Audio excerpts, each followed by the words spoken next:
Welcome back to another episode of Ultras 11. I'm one of your hosts, Joe. And I'm Alex. Before we get started, have you got our merchandise yet? Have you guys gotten it yet? Have Check it out. Ultras11.com. Christmas is around the corner. It's a pretty good gift if you're asking me, man. For me, I'd enjoy it because, it's nice, it's clean, it's sleek, People ask, hey, it's a pretty crazy shirt. Where'd you get it from?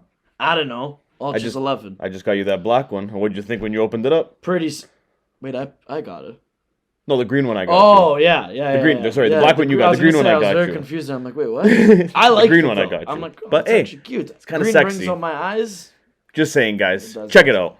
Doesn't bring on my eyes, but it feels nice. But anyways, let's get started talking about the World Cup because we got to catch up on it because even though we're recording once a week, it feels like it's you miss a fucking week and enough. Dude, it's crazy. But the amount of fucking results that has happened. technically slowed down a lot in comparison to what it was before. Before we'd have 4 games from 5 o'clock, 8 o'clock, whatever, all the way till 2. Now we only have the 2 games because we're in the beautiful round robin. Is that what it's called? Round robin, right? Yes. Which I don't understand why it's called. But It's called knockout. Honestly, like a part of me, I kind of missed the 5 o'clock games. Yeah. I felt like I only woke up for a couple of them, but still, I kind of missed it, waking up that early, it felt watching a World Cup game. It felt like I had a purpose. Yeah. I would wake up at 4:30, go upstairs, let my dog out, have a little bit of breakfast, go back downstairs, game's on. And then it was literally game, hour break so I could do whatever I need to do, game again, hour break. Oh, I loved it. Dude, I don't know, it was... Getting up for those games, for me, it felt easier than when I get up for, work. Yeah, it's true. Dude, I was getting up 5 o'clock. I was like, yep, no problem. Yeah, and I had come here, energy. turn the game on. I was like, all right, let's go. If you go. wake me up at 5 o'clock on any day, even if I slept for 30 hours, I'd literally look at you and be like, what? It's 5 o'clock. What do you want? What do you want from me? Leave me. Let me sleep. But now we only have the 10 o'clock games and 2 o'clock games, which I don't mind either when I'm home. I can still watch the 10 o'clock game. I can't really, but still. Next week's the last week of the World Cup. Kind of saying thank God, kind of not saying thank God. Yeah, I'm kind of on the fence about it. I'm saying thank God because I really kind of miss seeing my club team play. I don't know where he's going. I think he's crying. He's getting a tissue. But regardless, I miss seeing my club team play. But in saying that... I mean, honestly, if I'm kind of enjoying watching this road for Argentina. Yeah, obviously. Watching them kind of take that road back to the final, hopefully. I'm kind of honestly, dude. This tournament, I'm just really taking. I'm taking it Messi, man. Oh yeah, because watching Messi, it's honestly sublime. This is it. It's one of those things that you can't put into words to see that he's how old, still doing it, still carrying Argentina, and I feel like that could be the demise though of Argentina. Oh yeah, and we'll get to that once we talk about Argentina. And whatever. Yeah. But first, before we get started on all that stuff, we'll just do a quick little recap. Morocco ended up topping the group of with Canada, Croatia, and Belgium. I said Belgium was going to get knocked out. You did say there was going to be an upset. I did say Belgium was going to get knocked out, but I thought it was going to be Croatia in first, Canada in second. Yeah, we definitely thought Canada. Did not anticipate Morocco comes out on top of that group at all. I thought they were going to be the punching bag, and I am terribly sorry to any Moroccan followers that we have. Honestly. I doubted you. I made the mistake. Dude, my hat goes off to those Moroccans, man. Yeah. They really proved a lot of people wrong. Hakim Ziyech is going for 145 Oh, yeah, easy. When Milan wanted him, I think there was a $5 million loan. Now? Oh, yeah. Easy, 90 mil. Especially because it's Milan. Easy. Let them burn. But because of that, actually, sorry, before I say that, because of that, Spain then lost to Japan. Yes. 2-1. Dude. A very, very, very controversial call. I don't get Japan. But it really isn't that controversial, to me at least. A lot of people I know, there's the debates on Twitter raging and stuff like that. But at first, with the replay that they showed, I was like, "Oh, dude, what the fuck is that? That's this is just a controversy again. In this World Cup, this is bullshit." I was fucking fuming. I was like, "How can they let that happen at the World Cup?" Then after seeing it again, and I know that rule there, it's the same thing as a goal. The ball has to you have to see, on both sides of the ball, you have to see green.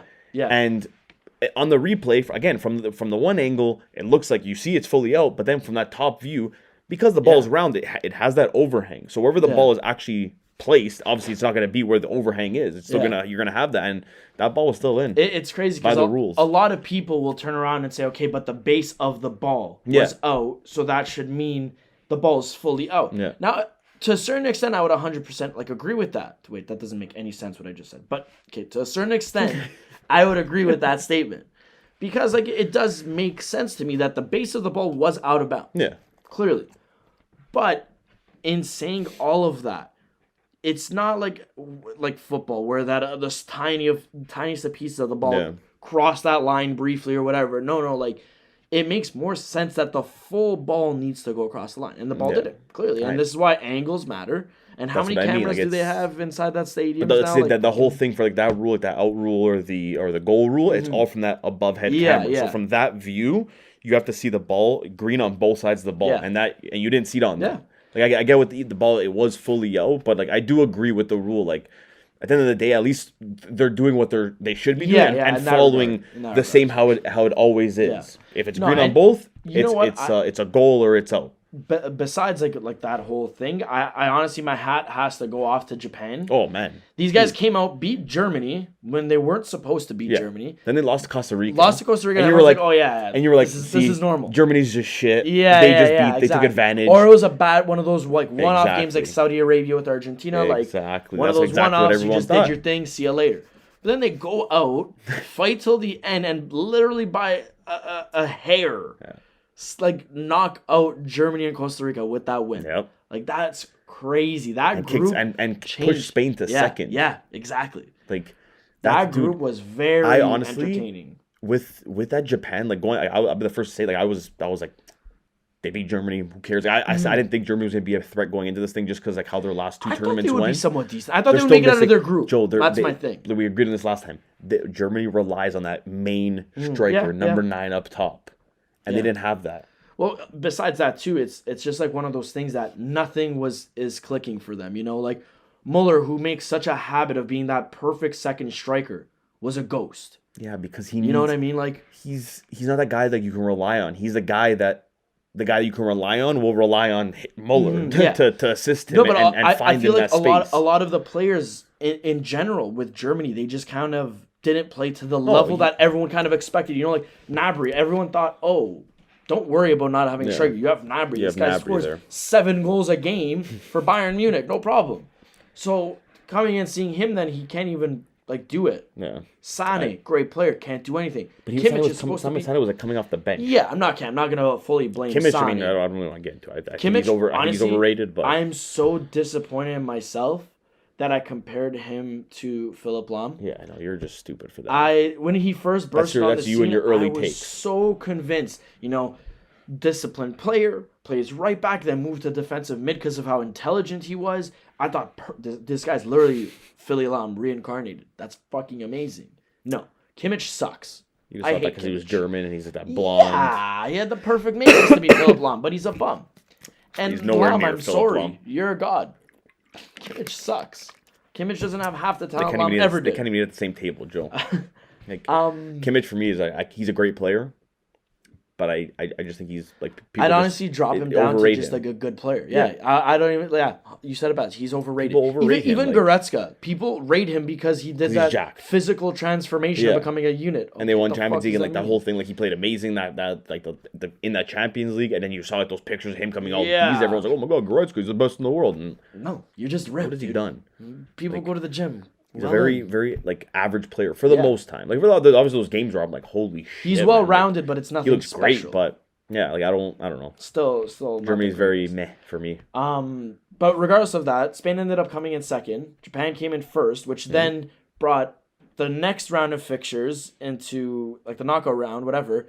Spain faces off against I think tomorrow. Who is it? Is it Morocco? Morocco. And now Japan played Croatia today, and honestly, I thought Japan was going to win at some point. I thought so too. And like I know I said even in the group chat with the penalty shots that like I think Japan could have done it. I probably jinxed them, or they're just that bad. No, you probably jinxed them. No, Joe has a habit of jinxing people. No, I'm gonna say they're that bad. But no, it was just the whole game, almost the full 90, up until the 75th, 80th minute mark. Yeah, buddy, those guys were just running at everything, and they're so quick and clean they don't with fucking it. Stop, man. But, going into the game, I thought the same thing. I thought, you know what, Japan, I think today they're gonna pull up an upset. Yeah, they're gonna do it. Like Croatia, I know they're not like heavy favorites, but they're still favorites over Japan, especially. Yeah. But we all did say, too, like, if it's one team that'll stop an underdog story from happening, it would be a team like Croatia because of their discipline. Yeah. Because like no matter what with Croatia, they're just did that with Canada. team. Yeah, dude. Like they're that team that they may not be showing you. They might not play even the nicest of soccer. Yeah. But they're so disciplined, and when you watch Modric play, yes, okay, kind of agreeing with like everybody when they say he's overrated because of the Ballon d'Or or whatever. That's still not taking away that Modric is one of the best midfielders. That's why people will say he's overrated, is because that Ballon d'Or he got, and people think that he doesn't deserve it. Yeah. So people look at him like, oh no, he's overrated. But he's not. He's a phenomenal center mid. Dude. But like, I agree, he didn't deserve the Ballon d'Or. But you can't take away from his skill in general and just how good he was over the years. The way he glides side to side on that field, and he just does everything so he doesn't make a mistake. No, it's absurd. Yeah, no, he's such a smart player, man. But yeah, so Japan ended up taking them the full 90, went to extra time, lost in pens. They came so close, man. They kind of screwed themselves because that was the worst penalty shot taking I've ever seen in my life. Yeah, I mean, they probably didn't really practice for pens. They were hoping to just get the game done. I was talking about this with my dad today when we were watching the game. Like, as much as you could practice for pens, do you really think that makes a difference or not? I mean, like, there's do you think people like some players just naturally have their teams or whatever? But it's not always just like practicing penalties. Like, doesn't always mean like actually sitting down and it's like going into a net or whatever. Actually practicing it. Like sometimes even like just sitting down and like watching tape and watching videos of like the goalie, see his techniques, and then you say, okay, you know what, we should try doing this technique, and then you go and you can practice a certain technique against that goalie because it's not his strong suit. Maybe if the goalie's weak on going down his bottom right, you guys are gonna aim for that and then kind of maybe switch it up. I think in that regard it helps. It just looked like they weren't prepared. They weren't prepared. Yeah, definitely not. It's like they've never practiced it, and they thought that their game plan was throughout the 90 we're gonna beat them. Yeah, and you could tell after that regulation time was done, you saw how gassed they all looked. Yeah, oh yeah, they put everything into that 90. They all looked tired, and they're just like, yo, let's just maintain what we have. Ounce of energy they had into that game, and it just they couldn't do anything, and then doing that, going into like the extra time, like the penalties. Yeah. You saw they were like they was done. I don't even think they could have got the power to like muster up any power to take a shot. Yeah. Brazil also played South Korea today, which was just literally a friendly kickabout. No offense, South Korea. Even for a joke, I was like, you did a great. You did. It'd be good if South Korea, like I didn't think they would beat them, but like puts up a fight and then just. I think I saw more dancing today than actual soccer being played. Oh yeah, don't get me wrong. I'll always say you're allowed to celebrate as much as you want, this and that, whatever. It's a World Cup, buddy. You're not here a lot. Go nuts, do what you have to do. But I was getting a little irritated with how long their celebrations took. Yeah. They would score the goal, then wait for every single player to come in a huddle, they gotta do that hug each other, jump up and down. Then after that was done, they would go down on the ground, praise God, yeah, whatever, thank you, Lord Jesus. Then after that, he would get up, and then they'd have to make sure Paqueta, Vinny, and Rafinha were their name or whatever, that little foursome they got going on, and they started dancing. That's the African one. I was gonna say, don't they look like fucking like someone? I don't know. Their dance always there. I can't keep up with their dances. I do enjoy them. I'm trying to learn a new one that Neymar did. Just getting started with that one. So next time you ever wonder what 27-year-old men are doing with their spare time, it's learning. Practicing soccer player dances. How to do Brazilian dances. Nothing else. But yeah, it was a little bit not obsessive. What's the word? Excessive. Yeah. It was very excessive. Even like with the coach too. Yeah, that Richarlison scores, does his 3 sellies, and runs to the coach, and then they all start doing the pigeon. Yeah. I started laughing when I just saw Dani Alves swinging and kicking him in the spine. Like, what's your problem, man? Why are you getting so angry? He's such an angry guy, man. Yeah, like he's just beating the shit out of Richarlison after he scored a goal. Like, Brazil does look kind of scary though. They do. I could quickly say that, like. 100%. They have I know everyone will say they haven't been tested. I'll agree to that. They have not been tested to their fullest yet. But when you see how together that team is, and you see how they celebrate even a tackle, they celebrate a save, they celebrate all of that, and they get all fired up. Like, these guys are fired up. Yeah. And I like momentum goes a long fucking way in tournaments, especially.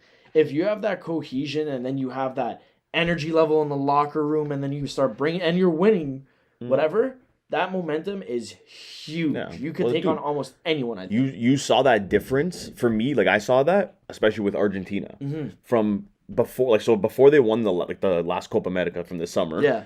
Like the last one that they went to, and they went to the final.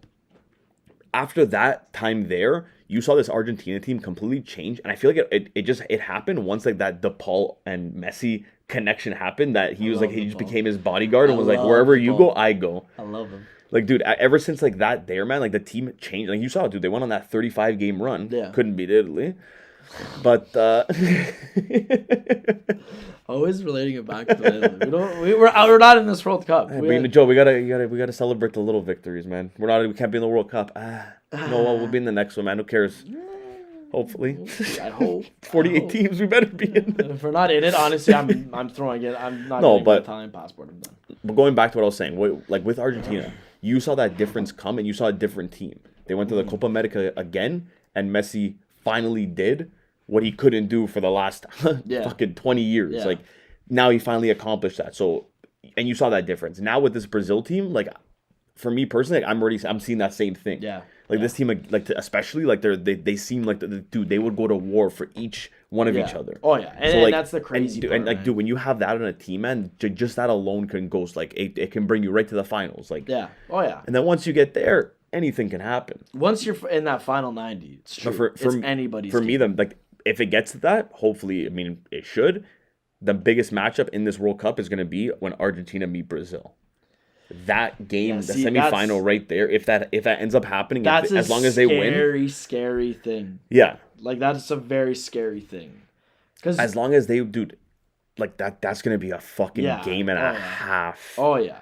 I think like we're kind of set up like, okay, England destroyed Senegal, they're through. Realistically, the only games we're waiting for are the Portugal, Switzerland, Spain, Morocco, which are happening tomorrow. Then everything's figured out. And then this round's done. Yeah. And then we're already into the quarters. And you see Netherlands match up against Argentina. Yeah. Now that's a big thing because Van Gaal, I think, kind of tweaked what he saw, like whatever he had going wrong in the first game. Yeah. Let's get real. The first game they won, obviously 2-0, and everyone said like, "Oh, what do you mean? What kind of tweaks?" Yeah. But you saw that there was vulnerability there with that Netherlands team, with De Ligt being a little crybaby bitch that he is, with Memphis Depay not starting from the get-go. You know, like certain things, and he saw that.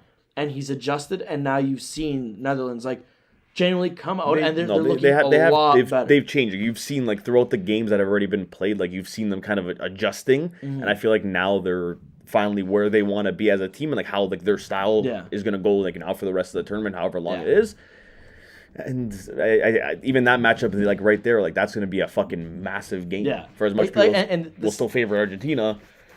Argentina will always be a favorite. I think the only time they would not be the favorite is if, huge if, Brazil beats Croatia and Argentina beat the Netherlands and they meet up in the semis. Yeah. Maybe then the tide will shift a little bit because then you'll see Brazil lost or whatever it is. No, Brazil's lost, but you know what I mean. Like Brazil, whatever.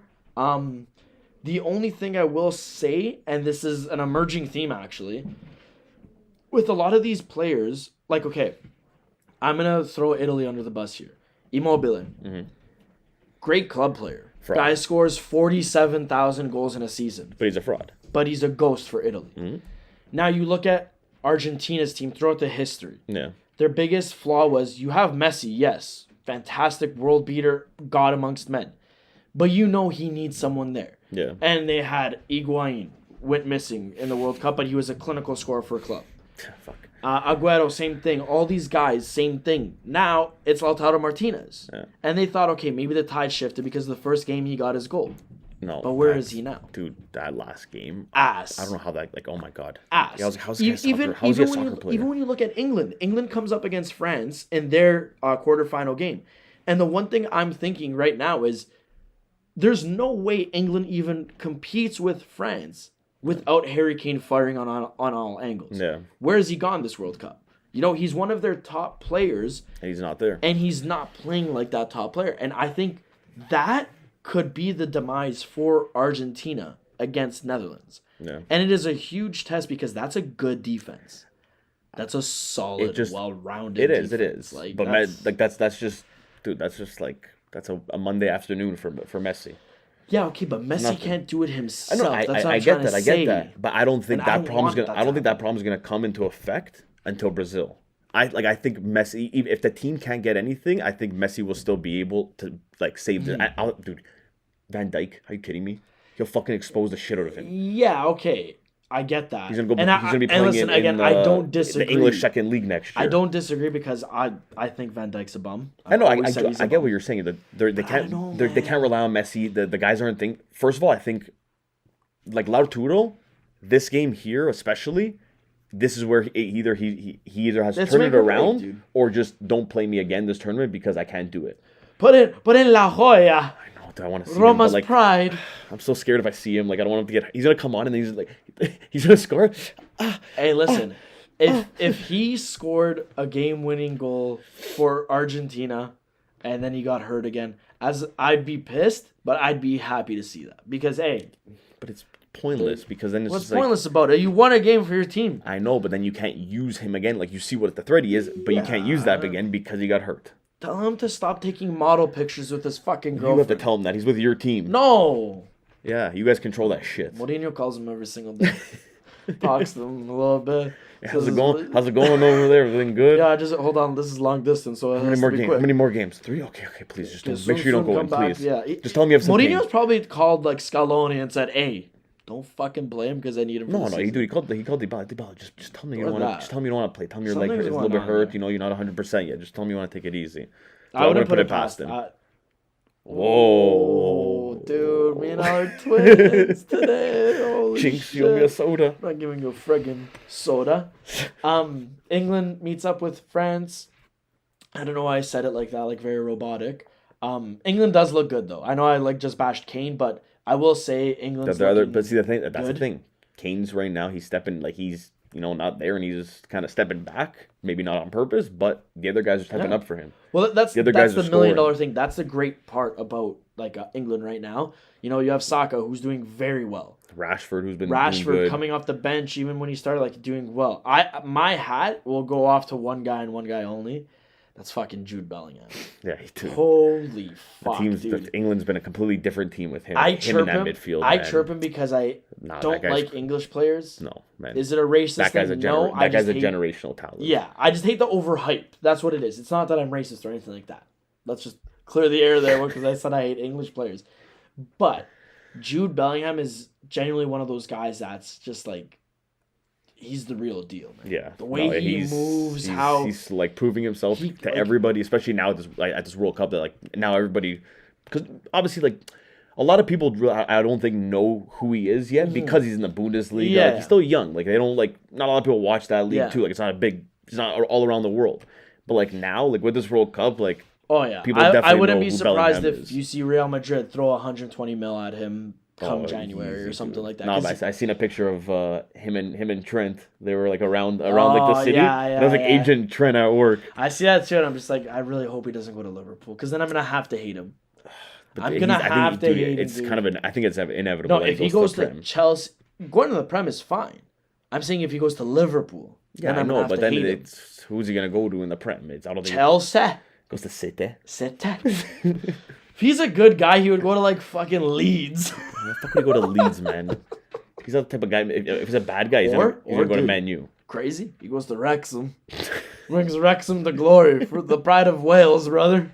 No, that would be pretty crazy. They don't have money for that. They can't afford Bellingham, man. But yeah, he's definitely shaping up to be one of the heroes of this whole tournament. 100%, man. And like he's definitely like up there right now. And I actually kind of want to talk to Al about like every World Cup there's certain heroes, some unsung Huns. Wow.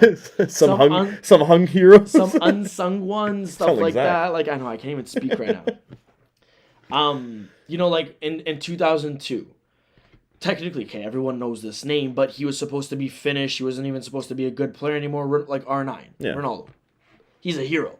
That tournament was literally the epitome of his career and showed like, write me off, do whatever you want, but I'm a fucking god. That was an iconic moment. You know what I mean? That was like an iconic World Cup for him, just because it's like exactly like you said. Like everyone thought he was done. He was washed. He was out, and then there's always a hero. So like for what I'm trying to say is, I kind of want to talk about through the history a little bit, Mm-hmm. and I have some players down because I remember them, but I know you'll be able to know probably just as much, if not more, than I would right now. Yeah. So in 2002, could we agree a hero of the tournament was Mr. Ronaldo? Oh yeah, dude. Right. I also want to try to give a convince little me for that. special He's shout one of out my after favorite doing my players. research. I kind of remembered this guy, El Hadji Diouf. Oh yeah. It was Senegal's first time in the World Cup. I didn't know that. Really? I'm not gonna lie. I thought Senegal. I'm saying really like I knew that. I did not know that either. I thought Senegal was one of those African teams that was always kind of like dominant. You know what I mean? Like it was always like them, Nigeria, Cameroon. I feel like it was kind of always the same. I thought African Ghana teams was in the actual like, World Cup. if anything, the newbies. Yeah. I learned that. But yeah, El Hadji Diouf, he was the reason why they beat France. Pretty crazy. I looked a lot into this. That's a pretty cool fact. Something you don't know. 06. This is easy. I mean, This is easy. They're not gonna say anyone else. Grosso. Yeah, I was gonna say Grosso and Materazzi actually. Yeah. I don't want to say Materazzi. Notable mentions Materazzi. Fuck Sano. Because but at the end of the day, man, Sano can say whatever he wants and spew whatever bullshit. But at the end of the day, he came in for Nesta. Everyone was like, fuck, Nesta, like world class. Yeah. You know what you're losing. And then Materazzi, you don't know too much. Dude, he's on the bench for Inter. Like, Yeah. what the fuck is this guy? People were even begging for Maldini to be called up and Nesta to be sent home. They were literally saying like, no, call Maldini. We don't want Materazzi to like even look at the And then, the field. you know what? At the end of the day, if it wasn't for Materazzi, man, he came in that final. He scored that tying goal. He scored the tying goal. He got Zidane out of that game. I think that's just as important as that, like the tying goal. 100%. I know because everyone with Zidane says there, like, I'm not going to say France wins or we still win. You don't know who wins that if Zidane's in that penalty shot. France wins it. I know, but I'm not saying. I think the pressure would have got to Italy. They would have had to take a six shot or something. Yeah. Because Zidane's not missing that penalty. No. He's not doing. And the worst part is with Zidane's ability, he probably would have chipped Buffon again. Yeah, in the same, like, you know what I mean? Like it's a sad thing to say. I do think on paper, I hate to agree Italy's with that, team but was that's better. 100% true. But like, there was more stone cold killers in France's lineup than Italy's, and and you know, like that's one of the stories actually. And I never realized that. Like, sorry to cut you off. I never realized that. Like back in the day, like watching that game live until like looking at it now. Like I'm like, dude, Italy, like we should not have won that game. Dude, I'm telling you, backtracking a little bit, like holy fuck. you even look at 2002, right? One of like the emerging stories and like one of the biggest things, obviously besides like the scandal of match fixing and stuff like that, when you just focus solely on the play, that Brazil team, they haven't had that kind of like that samba and that style of play in a while, that flair. Yeah. They had the 3 R's up top: Rivaldo, Ronaldinho, and Ronaldo. And it was just mental seeing that. And then like fast forward to 06, couldn't be stopped. Italy and France, like both those teams were written off. Yeah. You know what I mean? Like both those teams, because of how old all the players were. No one thought they would do anything like it. They thought Italy's surrounded with a scandal because of the Calciopoli. They're not gonna do shit. France, what the fuck are they gonna do? Zidane's made of glass right now. He's 47. Henry, he's old too. Like, this is all done. Their best player is Ribéry, who's only 20 years old. Yeah. But look, the two oldest teams, and like that was the thing. It's like old dogs still got it. They do, man. And as long as you got the right guys, the right keys to that team, like it could work. Yeah, and it did. Oh yeah, Italy showed that, man. Fast forward, then we go to 2010. I think that was the beginning of Spain's dominance. Yes. Spain's dominance. The Vuvuzela Africa. Vuvuzela. Yeah. Vuvuzela was in Africa. That's it. Okay, so Africa was all game year. So that was the Vuvuzela, and that was the Jabulani ball. The Jabulani ball that is literally still to this day broken. Yeah. Because that ball... Who was it that complained? Was it Casillas, Lehmann, Buffon, and somebody else? I will not remember this right now, so we're not going to dwell on it. But you ever see that thing with Diego Forlan with that ball? You ever see that story? No. So when they said like they came out with the ball, like saying like this is like the World Cup ball, whatever this will be for this year, whatever. So he was doing like some like I don't know if it was like a press thing or whatever. So they had the ball there, and like he asked them, he's like, hey, can I get like a copy of the ball, like whatever, just to kind of practice with? And they're like, yeah, sure. So they sent him a copy of that ball, and because like that ball apparently was like very hard to like control, very hard to shoot, and like all a bunch of stuff. And who ended up winning top goal scorer of that tournament? Yeah. Diego Forlan. That's what I mean. See. it's crazy that ball. A lot of people said it decided a lot of outcomes because it was so hard to control for a goalie's perspective, because it was just disgustingly like. It felt like you were kicking a balloon. Yeah, the way it would move. How it would, like, all those if you were a master of the knuckleball or had like all that power, that's where you would thrive. That's why Diego Forlan. Like a nice little Quaresma shot. Yeah, well, that's why I would say Forlan is probably our hero of 2010. Oh, is that what you're getting to? See that? I already knew, man. Maybe I knew. But how crazy is that, man? He literally said like a month before, he's like, yeah, can I borrow it? Like, can I just try to see like just a practice with it? I just remember everybody saying that was Forlan's best friend.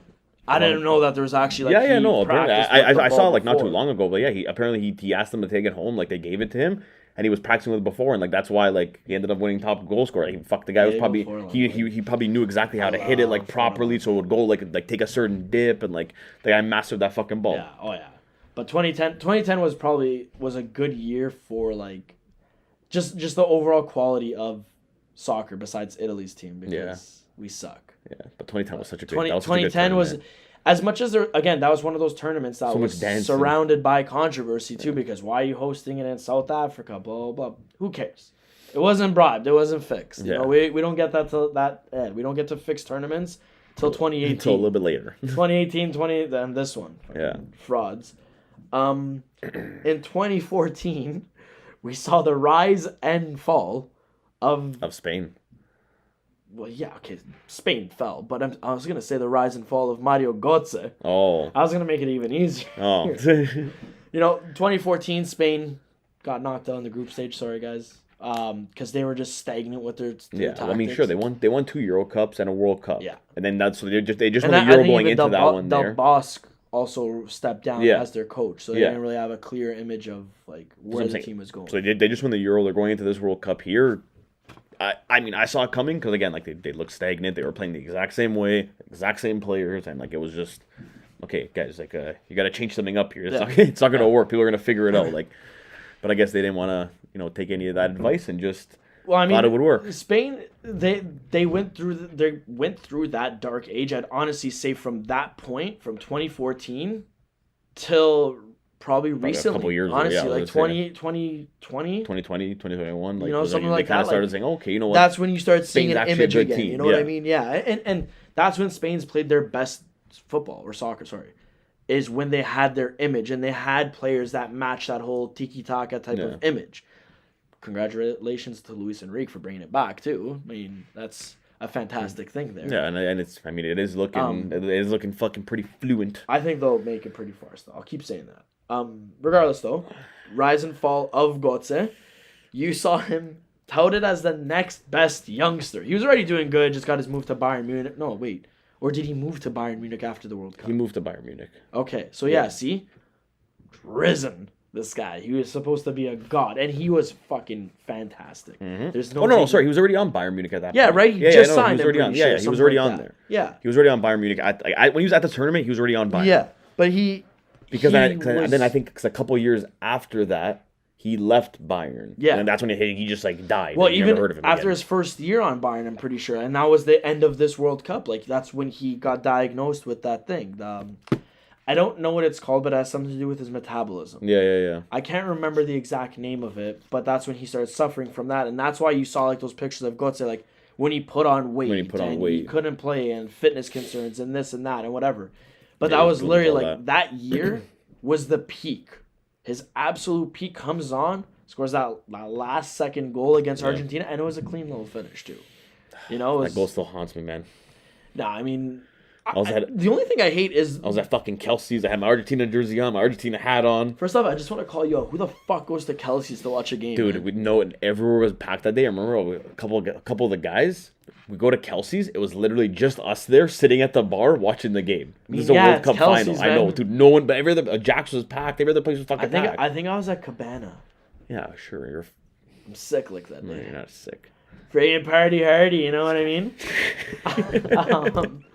But yeah, 2018, World Cup in Russia. Every Russian player was on fucking roids. Oh my dude. What was his name? That guy from Denis Cheryshev?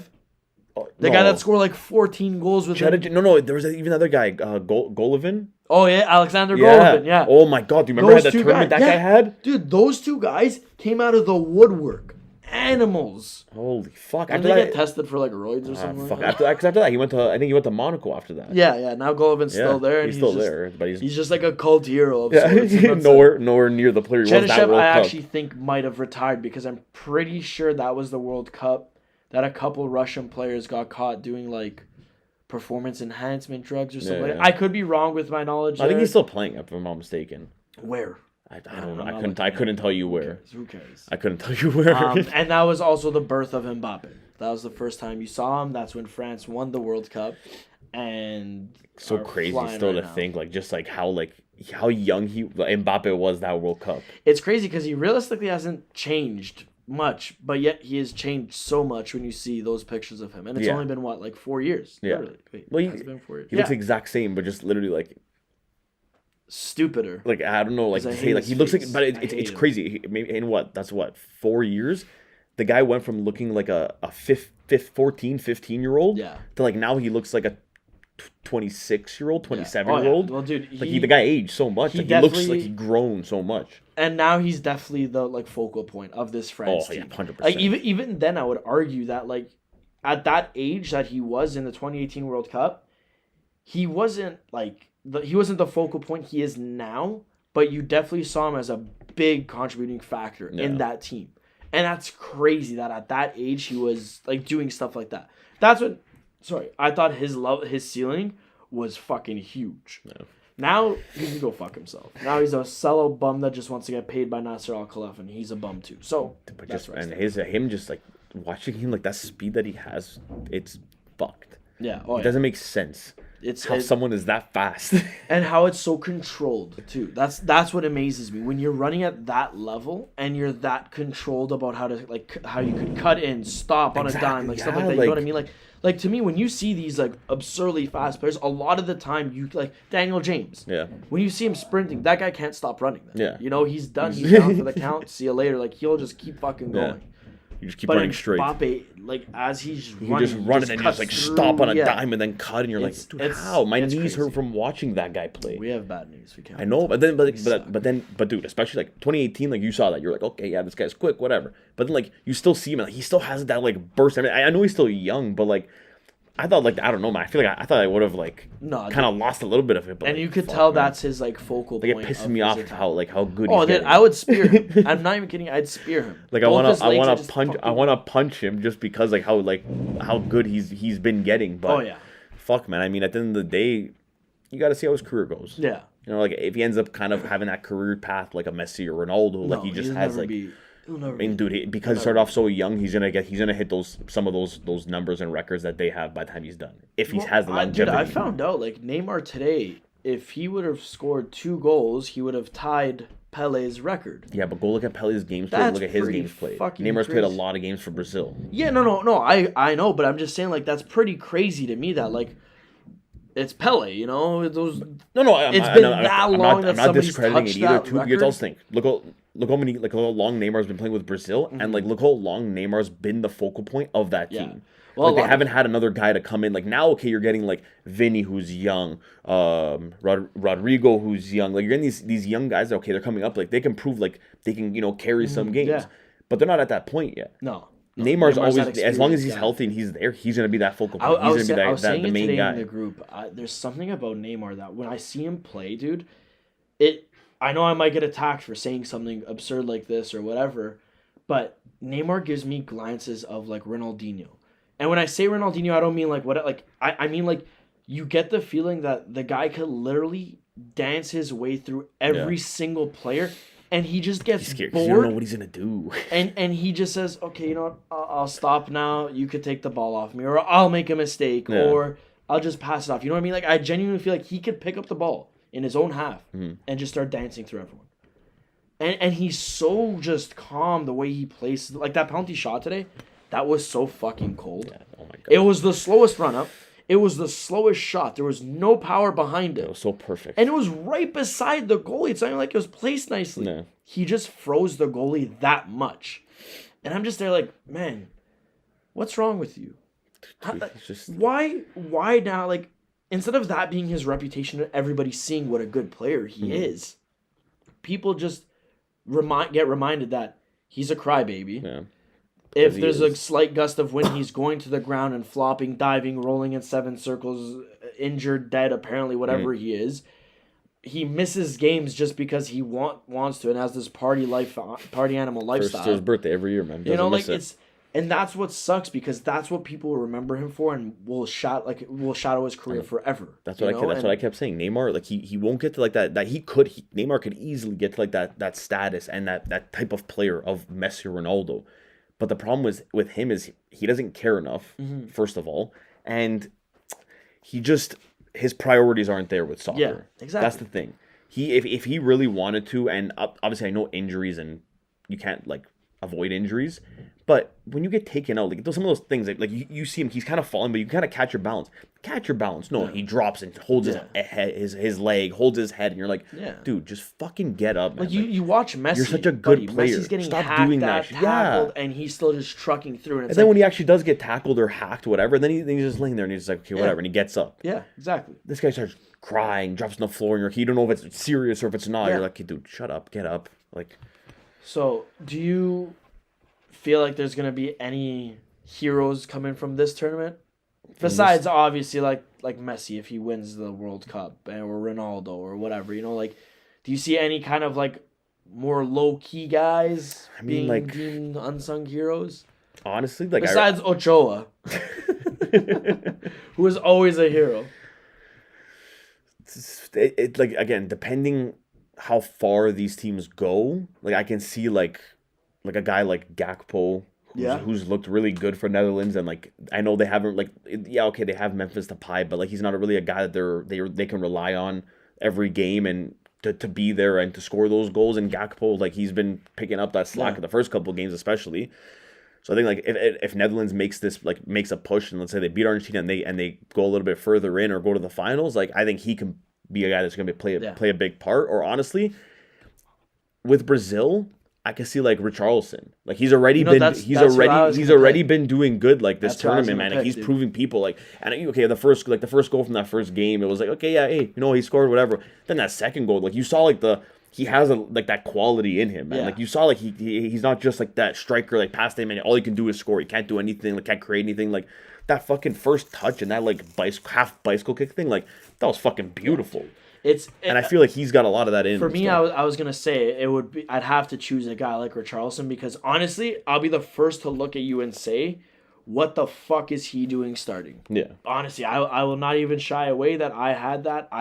I never rated him as a player. I said it the first game of the tournament. Was, what the fuck is he starting? Yeah, I literally I was confused. Why is Gabriel Jesus not starting? Right, that's what I said. Or even throw Neymar up top as your striker. Yeah, like they've done it before. Yeah, and then get Rodrigo to start or this guy to start or whatever. Just someone different because Richarlison isn't it. Yeah. And that guy is honestly proving me wrong. Proving everybody wrong, dude. Like he's unreal. Now I could see why Tottenham wanted to buy him. Now like there's so much like there right now with him, and but again, see that goes with Conte. That was a guy that Conte really wanted, and that was a guy he said that if we have to overpay, I don't care. I want him. I have my reasons. I want him. He's a player that I need. Yeah. And like, dude, you see this quality. I feel like coming back after this World Cup, like even Harry Kane might lose his starting position depending how good he's been playing. Oh yeah, that's what I mean. Like, I honestly could see them now listening to offers for Harry Kane and be like, all right, buddy. See you later. We have Richarlison. Sell him to United because United will pay some stupid money, especially because he's English. Or maybe he goes to Arsenal because Arsenal says that they own Harry Kane and he's always been in Arsenal. Arsenal's trying to build a Brazil team right now, Joe. I don't think he's going to Arsenal. I don't blame them, man. Brazil's looking good. Yeah, that's what they're trying to build. Like it's like every team has their thing, man. They're trying to build some get a couple guys from the same nation and just try to build a core off that. Well, they're doing a very good job. I know they are. And on that note, I will say we are trying to build a magazine and fill it up. So we are. Did you open my pack already? Yeah. What a great guy. Slowly opening. What a great guy. So we are going to open up our packs. I was first. Qatari time. What are the? It's almost done, man. Today I am a Panini sticker. Today I am a Panini sticker. I got Keisha Fuller. Who the fuck is this? Who the fuck is that guy? From Costa Rica. I got the Brazil badge. Ooh. I'm gonna keep. I don't think we have that. No, you can't keep that. Dejan Buchanan. I don't think I have him yet. Oh God. Samuel Guet, Cameroon. And Richarlison. Ooh, just Dude, talking what's about him going too. on? Am I I got manifesting Yusuf something? Abdurrazak Yeah, that's my from aunt. Qatar. Yeah, Qatari. Dominic Who the Livakovic. fuck are you pulling? Oh, their goalie. Goalie, man. He's an idiot. Nikola Vlasic. Yeah, Torino legend.